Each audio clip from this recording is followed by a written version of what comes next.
हाँ जी स्टूडेंट्स, अज ਆਪਾਂ ਜਿਹੜਾ थर्ड चैप्टर है बिजनेस स्टडीज़ का वो स्टार्ट करते हैं। प्रिंसीपल्स ऑफ मैनेजमेंट ਇਹਦੇ ਵਿੱਚ ਆਪਾਂ ਸਭ ਤੋਂ ਪਹਿਲਾਂ मीनिंग देखते हैं। प्रिंसीपल ਦਾ मीनिंग ਕੀ ਹੁੰਦਾ? A principle refers to such a fact-based primary statement which provides guidelines regarding understanding and the functioning in a specific situation or about a specific subject। Principle ਦਾ मतलब ਹੁੰਦਾ ਉਹ ਬੇਸਿਕ ਸਟੇਟਮੈਂਟਸ ਜਾਂ ਉਹ basic ਗੱਲਾਂ ਜਾਂ ਜਿਨ੍ਹਾਂ ਤੋਂ ਸਾਨੂੰ ਕੋਈ ਗਾਈਡਲਾਈਨ ਮਿਲਦੀ ਆ ਜਾਂ ਜਿਨ੍ਹਾਂ ਦੇ ਨਾਲ ਅਸੀਂ ਕੁਝ ਅੰਡਰਸਟੈਂਡ ਕਰ ਪਾਉਂਦੇ ਆ ਜਾਂ ਕਿਸੇ ਸਿਚੁਏਸ਼ਨ ਦੇ ਵਿੱਚ ਕਿਵੇਂ ਫੰਕਸ਼ਨਿੰਗ ਹੋਣੀ ਚਾਹੀਦੀ ਹੈ, ਕਿਵੇਂ ਕੰਮ ਹੋਣਾ ਚਾਹੀਦਾ, ਕਿਸੇ ਸਪੈਸੀਫਿਕ ਸਬਜੈਕਟ ਨਾਲ ਰਿਲੇਟਡ ਜਾਂ ਕਿਸੇ ਸਪੈਸੀਫਿਕ ਹਾਲਾਤ ਨਾਲ ਰਿਲੇਟਡ ਸਾਨੂੰ ਦੱਸਦੀਆਂ ਗਾਈਡਲਾਈਨਸ ਦਿੰਦੀਆਂ ਨੇ। ਠੀਕ ਆ, ਸਟੇਟਮੈਂਟਸ, ਉਹ ਸਟੇਟਮੈਂਟਸ ਨੂੰ ਅਸੀਂ ਬੋਲਦੇ ਹਾਂ ਪ੍ਰਿੰਸੀਪਲਸ। ਠੀਕ ਹੈ, ਸੋ ਇਹਦਾ ਜਸਟ ਇੰਨਾ ਹੀ ਤੁਸੀਂ ਬੇਸਿਕ ਕਰਨਾ। ਇਹਦੇ ਵਿੱਚ ਫਰਦਰ ਨੈਕਸਟ ਲਾਈਨ ਹੈ ਲਾਸਟ ਸੈਕਿੰਡ ਲਾਸਟ ਲਾਈਨ ਇਸੇ ਪੈਰੇ ਦੀ। These principles also explain cause and effect relation. ਜਿਹੜੇ ਪ੍ਰਿੰਸੀਪਲਸ ਨੇ ਇਹ ਕੌਜ਼ ਅਤੇ ਇਫੈਕਟ ਰਿਲੇਸ਼ਨਸ਼ਿਪ ਵੀ ਦੱਸਦੇ ਆ। It means that these principles explain that what can the effect of a specific managerial decision activity or function be. ਇਹਦਾ ਮਤਲਬ ਹੈ ਕਿ ਇੱਥੋਂ ਇਹ ਆਪਾਂ ਨੂੰ ਪਤਾ ਲੱਗ ਜਾਂਦਾ ਹੈ ਕਿ ਇੱਕ ਸਪੈਸੀਫਿਕ ਪ੍ਰਿੰਸੀਪਲ ਨੂੰ ਲਾਗੂ ਕਰਨ ਦੇ ਨਾਲ ਕੀ ਪ੍ਰਭਾਵ ਪਊਗਾ ਮੈਨੇਜਮੈਂਟ ਦੇ ਡਿਸੀਜ਼ਨ ਦੇ ਉੱਪਰ ਜਾਂ ਮੈਨੇਜਮੈਂਟ ਨਾਲ ਰਿਲੇਟਡ ਜੁੜੇ ਹੋਏ ਕੰਮਾਂ ਦੇ ਨਾਲ ਕੀ ਇਫੈਕਟ ਪੈ ਸਕਦਾ ਵਾ। ਕਿਸੇ ਪ੍ਰਿੰਸੀਪਲ ਨੂੰ ਇੰਪਲੀਮੈਂਟ ਕਰਨ 'ਤੇ ਇਫੈਕਟ ਕੀ ਪੈ ਸਕਦਾ। ਹੁਣ ਜਿਹੜੇ ਪ੍ਰਿੰਸੀਪਲਸ ਹੁੰਦੇ ਨੇ ਇਹ ਬਣਦੇ ਕਿਵੇਂ ਆ, ਡੈਰੀਵੇਸ਼ਨਸ ਜਾਂ ਇਵੈਲੂਏਸ਼ਨ ਕਿਵੇਂ ਹੁੰਦੀ ਹੈ ਇਹਨਾਂ ਦੀ ਪ੍ਰਿੰਸੀਪਲਸ ਦੀ। So principles of management have been derived or these have evolved on the basis of the experience of management experts. जिन्ने भी मैनेजमेंट नाल रिलेटेड एक्सपर्ट्स ने या जिन्होंने एक्सपैरीमेंट किए ने एकेडैमिक स्कॉलर्स ने उन्होंने दो तरीकों के नाल इन्हां नूं बनाया वा प्रिंसीपल्स नूं। सो दो तरीके किहड़े जिहदे नाल इन्हां नूं ड्राइव किया गया जां बनाया गया प्रिंसीपल्स नूं। पहला है जी ऑबजरवेशन मैथड। इस मैथड दे विच की हुंदा, management expert regularly observe practical situation concerning management. इहदे विच मैनेजमेंट नाल रिलेटेड एक्सपर्ट लोग रेगूलर बेसिस ते सिचुएशन नूं प्रैक्टिकल सिचुएशन नूं ऑबजर्व करदे रहिंदे। किसी ऑर्गेनाइजेशन च काम हो रहा मान लो उन्होंने ऑबजर्व करते हैं प्रैक्टिकल बेसिस ते। The analysis of these situations enhance their knowledge and experience. फिर जो भी ऑर्गेनाइजेशन च काम हो रहा किमें डिसीजन ले जाते हैं उन्होंने अकॉर्डिंग की करते हैं, आपकी नॉलेज इनक्रीज करते हैं, आपका एक्सपीरियंस इनक्रीज करते हैं। This helps them in the process of management in future as principles of management. So ये जो आपकी ऑबजरवेशन रेगूलर बेसिस ते किसी ऑर्गेनाइजेशन की देखते हैं वो बेसिस ते मैनेजमेंट के प्रिंसीपल सैट कर लेंगे। For example Henri Fayol has develop principles of management on the basis of observation method. Henri Fayol ने जिन्ने भी मैनेजमेंट के प्रिंसीपल दिते हैं जिहड़े कि आप इस चैप्टर च पढ़ांगे अगे, तो उन्होंने सारे ऑबजरवेशन मैथड के अकॉर्डिंग ही डिवेलप किए हैं, ऑबजर्व कर करके बनाए। नैक्सट है ये experimentation method. As a the name तो क्लीयर आ, under this method academic scholars in the field of management develop principles of management on the basis of special experiments. ये वो प्रिंसीपल्स होंगे ने जिन्होंने स्पैशल एक्सपैरीमेंट करके ही बनाया जाता।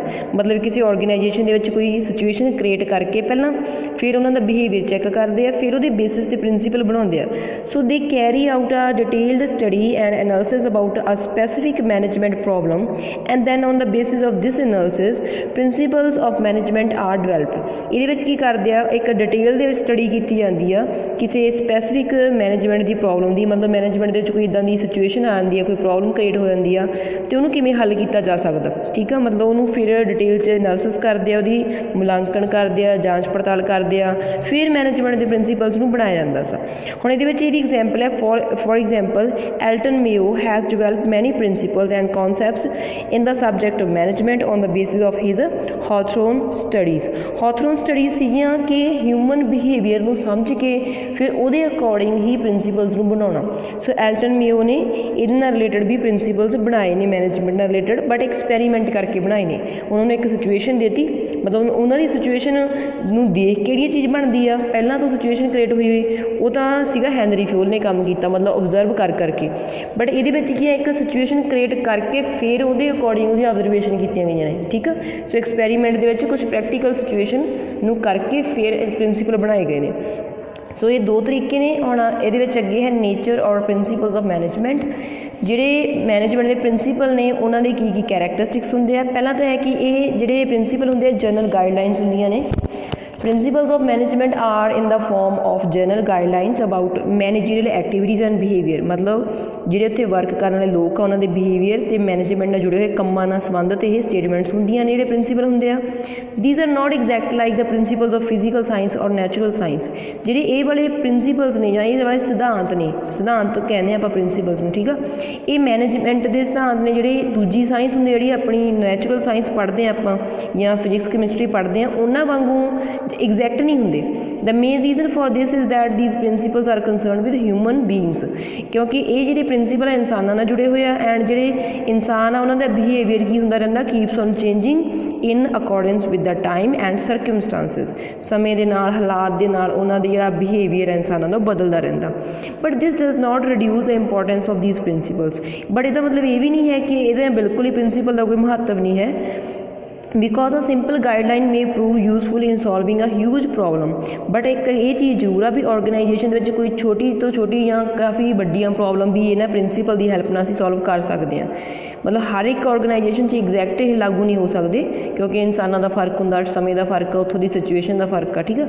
For example the principle of fair remuneration to employees specifies that a fair remuneration should be given to employees. हुण ये आपां ना जिहड़े हैनरी फ्योल दे 14 प्रिंसीपल्स ने वो पढ़ने आ, उहदे विच एक प्रिंसीपल आउंदा वा फेयर रेम्यूनरेशन। मतलब फेयर हुंदा बिल्कुल एग्जैक्ट, जे किसी की जिन्नी बनदी सैलरी आ या वेजिस आ उहनूं उन्नियां देणियां, ठीक है, इंप्लॉइज़ में। मतलब उन्होंने किसी भी तरह का भेदभाव नहीं करना उन्होंने जाति के हिसाब नाल, उन्होंने रिलीजन के हिसाब नाल, ठीक है। But this principle does not specify how much should fair remuneration be. हुण देखो कहने ये प्रिंसीपल ये तो जरूर कहता है कि सारिਆਂ ਨੂੰ ਜਿਹੜੀ ਉਹਨਾਂ ਦੀ कोई भी बायसनैस नहीं होनी चाहिए, सैलरी बराबर मिलनी चाहिए है, ठीक है। बट ये ਜਿਹੜਾ प्रिंसीपल है ये नहीं दसदा भी कितनी मिलनी चाहिए है, ठीक है। नैक्सट है अपने को सैकेंड कैरेक्टरिस्टिक्स इन्हों का प्रिंसीपल्स का यूनीवर्सलिटी। यूनीवर्सलिटी होंदा हर एक जगह जी चीज़ लागू हो सके। Principles of management are applicable in every organisation whether organization is commercial or non-commercial, small or large, public or private।